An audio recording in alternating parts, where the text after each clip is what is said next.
ಹಿಮಾಲಯದ ಹಸಿರು ಪರ್ವತಗಳ ಮಧ್ಯೆ ಮಿಂಚಿನಂತೆ ಹೊಳೆಯುವ ಒಂದು ಸುಂದರ ಸ್ಥಳ ಇತ್ತು. ಅದು ಕೈಲಾಸ ಕಣಿವೆ. ಅಲ್ಲಿ ಸಂತೋಷದಿಂದ ಜೀವಿಸುತ್ತಿದ್ದ ಒಂದು ದೈವೀಕ ಕುಟುಂಬ, ಲಾರ್ಡ್ ಶಿವ, ಪಾರ್ವತೀದೇವಿ ಮತ್ತು ಅವರ ಮುದ್ದಾದ ಮಗ ಚಿಕ್ಕ ಗಣೇಶ. ಪ್ರತಿ ಬೆಳಿಗ್ಗೆ ಶಿವನು ತನ್ನ ಡಮರು ವಾದ್ಯವನ್ನು ಮೃದುವಾಗಿ ನಾದಿಸುತ್ತಿದ್ದ. ಆ ಧ್ವನಿಗೆ ಮರಗಳು ಕುಣಿಯುತ್ತಿವೆ, ಹಕ್ಕಿಗಳು ಹಾಡುತ್ತಿವೆ. ಪಾರ್ವತೀದೇವಿ ನಗುತ್ತಾ ಮನೆಯೆಲ್ಲ ಪ್ರೀತಿ ತುಂಬಿಸುತ್ತಿದ್ದರು. ಒಂದು ದಿನ ಚಿಕ್ಕ ಗಣೇಶನು ಹೂಗಳ ತೋಟದಲ್ಲಿ ಆಡುತ್ತಿದ್ದಾಗ ಒಂದು ಚಿನ್ನದಂತೆ ಹೊಳೆಯುವ ಮೋದಕ ಅವನ ಕಣ್ಣಿಗೆ ಬಂತು. ಅಮ್ಮ ಅಮ್ಮ, ನೋಡಿ, ಮಿಂಚು ಮಿಂಚು ಮೋದಕ.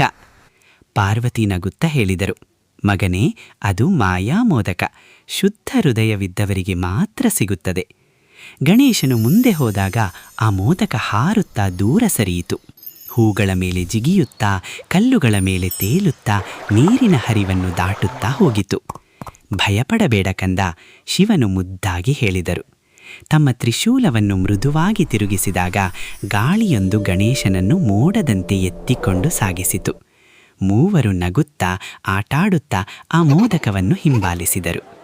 ಕೊನೆಗೆ ಅದು ಒಂದು ಜಲಪಾತದ ಬಳಿಯ ಕಮಲ ಹೂವಿನ ಮೇಲೆ ಇಳಿಯಿತು. ಗಣೇಶನು ಕೈ ಚಾಚಿದ ಕ್ಷಣದಲ್ಲಿ ಮೋದಕ ಬೆಳಕಾಗಿ ಬದಲಾಯಿತು. 3 ಭಾಗಗಳಾಗಿ ವಿಭಜನೆಯಾಯಿತು.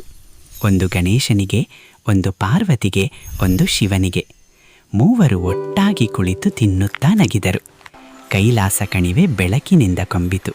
ಹಕ್ಕಿಗಳು ಹಾಡಿದವು, ಹೂಗಳು ಅರಳಿದವು, ಪ್ರಕೃತಿ ಸಂತೋಷದಿಂದ ನಗುತ್ತಿತ್ತು. ಆ ದಿನದಿಂದ ಎಲ್ಲರೂ ಹೇಳುತ್ತಿದ್ದರು, ಪ್ರೀತಿ, ಕುಟುಂಬ ಮತ್ತು ಸಂತೋಷ ಇರುವಲ್ಲಿ ಮಾಯಾಜಾಲ ಎಂದಿಗೂ ತಪ್ಪದು.